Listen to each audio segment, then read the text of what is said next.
Good afternoon, everyone, and welcome to our next Thoughts at 3 live online assembly. My name is Ellie, and I am part of the schools team at Southampton City Mission. We are not able to go into schools at the moment, but normally we would love to be in schools all around the city of Southampton, where we will be doing question of faith days and assemblies, and so that is why we're doing these online instead. In a moment, I'm going to be introducing the topic to you. And then I would love to know any questions you have about that topic, where we are going to try and answer them. And then at the end of the session, we will say a prayer, just like we would do in schools. So do you have any questions about today's topic, Noah's Ark? If you do, make sure you put them in the live chat, as well as just saying hello. I'd love to know who is watching right now. So make sure you say hello, and we might be able to do a shout out as well. I say we because today I am not by myself. I've got a special guest visitor joining me. So I would like to say a warm welcome to Jordan Cousins. Come and join us, Jordan. Hello. So Jordan is, well, why don't you introduce yourself a little bit instead of me?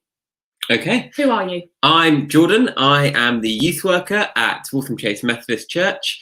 And I've worked with Southampton City Mission before in a couple of schools, primarily in St John the Baptist Primary School, also who I was just commenting, we can put them up. So I've been there a couple of times with Southampton City Mission, but also for lots of reasons over the years that I've been working in the area. And also I am your husband. Absolutely, we have to make that clear that we are not breaking any lockdown rules right now. Jordan and I do live together, so we are allowed to be this close, and not have to social distance, which is okay. Well, I'm very glad you have come to join me today because I need your help telling today's story. Because we are going to be talking about Noah's Ark, and I've realised it's a story which you probably think you might know. We hear about it quite a lot. Maybe as a baby or a toddler, you even had a toy of it. I used to know those little wooden ones, little boats with the animals. Maybe you used to sing songs about it. I know when I was at primary school, there was definitely something about 2x2 song that we used to sing. And I've realised, looking at my Bible collection, that it's one of the most popular pictures to put on the front. Just have a look here. On this children's Bible, we've got Noah's Ark. On Bob Hartman's rhyming Bible, we have the rainbow and the pairs of animals. So I'm guessing that might be Noah as well. And even on this version, the Lion Storyteller, it's Noah's Ark that they've chosen as a picture. So we've obviously got quite a famous story here, but I thought before we go into any questions people have about it, we better just, retell the story anyway, in case you're not sure. So I am going to be using the Lion Storyteller today, and I was hoping, Jordan, that you could just help with some actions, maybe any sound effects. As I'm telling the story, whatever you're inspired to do. I can definitely do that. I think this will be good. So this is the story of Noah's Ark. And this version calls it A Special Promise. God was sad. Oh, very good. Very sad. Everywhere he looked, he saw people making bad choices. Hating each other. Hurting each other. Making a mess of his beautiful world.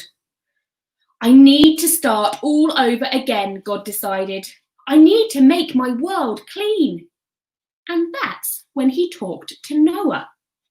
Noah was not like the rest. He was a good man, and God knew it. So God told him to build a boat. A boat big enough to hold Noah, his wife, his 3 sons, their wives, and a pair of every animal in the world.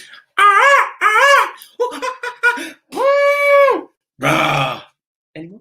That's a good selection of animals, Thank you very much. Oh, and food enough to feed all of them for a very long time. Nom, nom, nom, nom, nom. Noah's family was surprised when he told them what he was going to do. Noah's neighbours thought it was strange for him to build a boat so far from the sea. And it wasn't easy chasing and catching and cleaning up after all those animals. But Noah was a good man. He did what God told him, even when it was hard.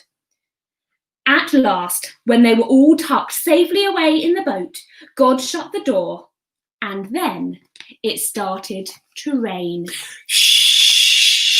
In fact, it started to rain for 40 days, for 40 nights. It rained harder than any day Noah had ever seen rain before.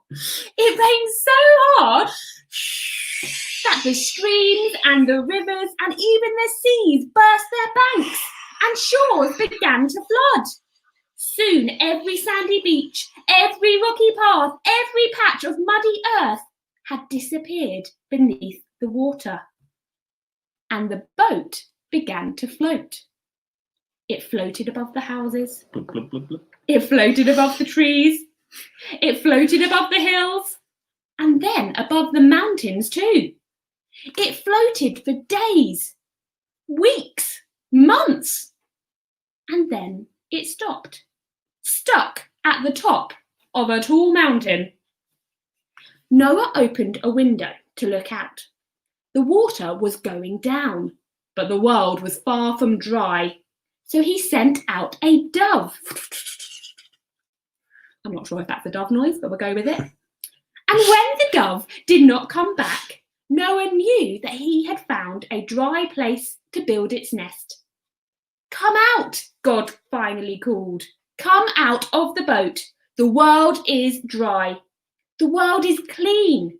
And now you and your family and all the animals must have children and fill it full of life again. Hooray! Noah celebrated. Hooray! And he thanked God for saving him. God was happy too. So he painted the world's first rainbow in the sky to celebrate his fresh, clean world and to promise that he would never send a flood again. So that is a story of Noah's Ark. Is anyone else feeling a bit wet now? I got a bit carried away with the rain there, but not as wet as the land must have been at that time. So we know this story, but there are some questions which, to be honest, I have about it. So we're going to have a go at answering the questions now. But if you do have any other questions, do put them in the comment. I can see lots of people saying hello, excited to see Jordan with us today as well. But make sure you do put any questions you have in the comments too. But for now, I'm going to ask Jordan our first question, which is probably a bit of a big one, which is, why did God flood the world? Why did he need to do that? I think that's a really big question, and it's a really important question. And I would start by saying that I'm not God.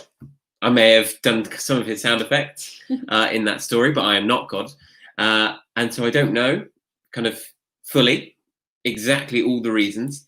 But what we read in the Bible and what I can understand is that humanity and the people had got it so wrong. They'd consistently made bad choices and wrong choices, not just against God, but against each other. And they were messing up the beautiful world that he had made for them.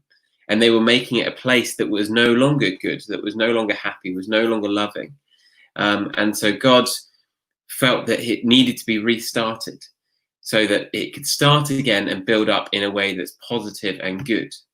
But what I would also say is God always had another plan.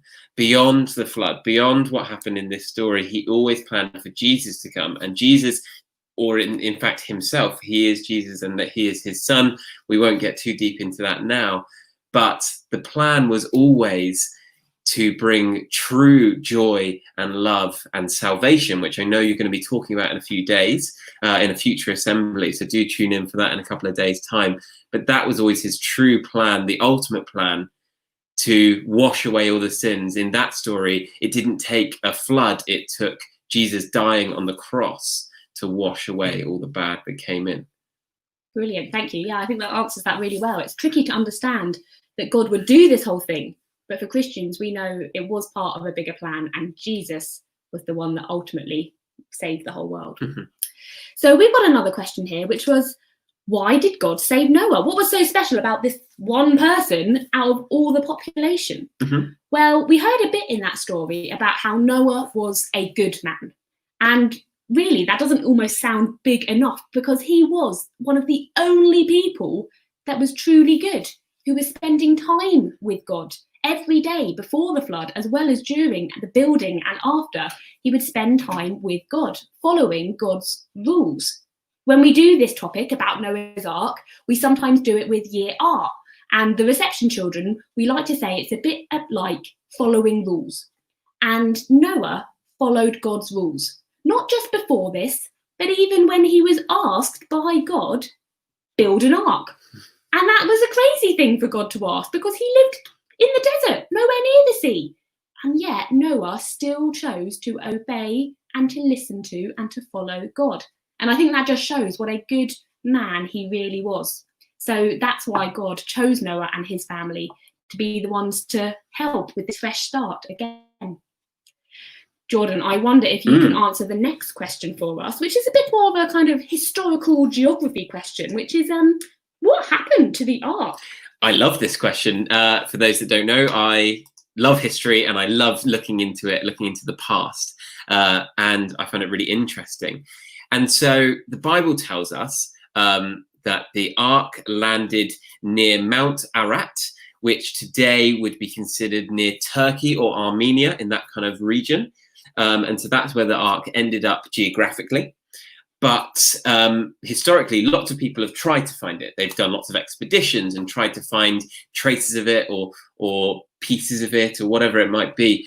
But what we have to remember is the ark was A, made of wood, and B, was from a really, really, really, really, really long time ago. And anyone that's been to any exhibition like the Mary Rose exhibition, which I know St. John's also go to, they will see, you know, that boat or ship, which is also made of wood, is from just a few hundred years. Yeah, the 1500s, in that time period. And even that is mostly kind of rotten. And yes, it was in the bottom of the sea, but it's mostly rotten. There's not much left, but it's taking a lot of manpower and technology today to preserve that ship, to keep it so it doesn't completely fall apart. But obviously, even longer ago, we're talking thousands and thousands of years ago, this story takes place. They didn't have that technology. No one was trying to preserve this ship. And so it's very likely that the ship no longer physically exists anymore, because it would have broken down, rotted, and become dust, essentially. And so we don't know where it is now. It might be kind of all around us, as it were, kind of broken down. But yes, the physical boat won't be there anymore, but we can still tell the story and the message. That's what still lives on today. Absolutely. And I think we have also kind of answered Rebecca's question there, which is, do you think the ark is still on top of a mountain somewhere? Do you know, I was doing some research into this, and I loved hearing about all those people going out on expeditions trying to find it. And people think they have some kind of evidence of rock shapes which look like there could have been an ark there many times ago. But I don't know, like you said, if it's still going to be there today. But I do like hearing this story all about it. So we've got another question coming in, which is from Matt, who says, we sometimes get asked, will God flood the whole earth again? Is this going to happen again? And actually, that's an important part of the story to remember, which is right at the end when God said he would never do this again. And he put a rainbow in the sky. You can see the rainbow on the back of my picture there, which was a sign of that promise, that he would never do this again. That's a promise God made. And for Christians, we believe God is the kind of person who is never going to break his promises. And I love that that rainbow is still a symbol that we can look at in the sky today and be reminded of that. And what's important to remember is what Jordan was talking about, how actually God doesn't need to do this again because of Jesus. When Jesus came and when he died and rose again, that was him rescuing us. And for Christians, we believe if we follow Jesus, if we believe that he did die for us and rose again, then that means that we can live forever with God in that perfect place where there is no bad things, sadness, pain, tears. It is a life which is good and the way God planned it to be. So thank you for that question, Matt. I hope that answers it.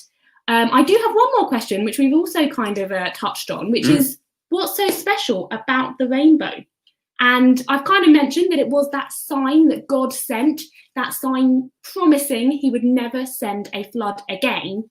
But I believe it's almost a bit more than that. For me, when I see a rainbow, it is a symbol of love and joy and hope. And I know that that is a symbol people have still taken on today. We know we've seen people drawing and painting rainbows to say thank you to the NHS because they care for us and look after us and love us. And for me, that is exactly what God does as well. So a rainbow is a sign of God's promise, but that is also a sign of his love for his people and the people that he created here on this world. Do you like rainbows, Jordan? I do. I love them. I love to see one. And sometimes it's really exciting when you see two, when you see a double rainbow. Double rainbow, double reminder of that amazing promise and love that God has. Fantastic. Well, I think that is probably all the questions that we've had coming in, but we can do a few shout outs as well. Matt would like to say that he was very impressed with your actions and sound effects, so thank you very much for that. Thank you very much for that also. Teresa wants to say hello. Hi Teresa, thanks for watching. And also back at St John's, Year 6 Zebras want to give you a shout out as well and say hello to you. Hi St John's, miss you. I'm sure you will be hopefully in touch soon as we are allowed back into schools. Well, that is nearly all we've got time for today. So I want to say thank you again to Jordan for joining us. Thank you. And I also want to let you know about next assembly, which is going to be tomorrow, where Matt will be joining us, and he's got another magic special, I love it, which I know we like to watch. So make sure you don't miss out on that. But to end our session today, we are just going to say a prayer together. So if you would like to join in, listen to these words, and then you can say Amen at the end, because that just means I agree. Let's pray. Dear God, we are sorry for when we have made the world a bad place and don't follow rules like Noah did. Thank you for sending the rainbow as a sign of your love, and so we know about your promise that you won't ever flood the earth again. Thank you also for sending Jesus, so that we can be forgiven for all our mistakes and still be friends with you. If you would like to agree, you can say Amen. Amen. Fantastic. So don't forget to join us then for Matt's Mentalism Magic Assembly tomorrow. I'm looking forward to finding out more about what that is. Bit of a telepathy or mind reading perhaps. But I also want to say stay safe. Thank you for joining us today. And we hope that you enjoy the rest of these online Thoughts at Threes every school day at 3 o'clock. Goodbye.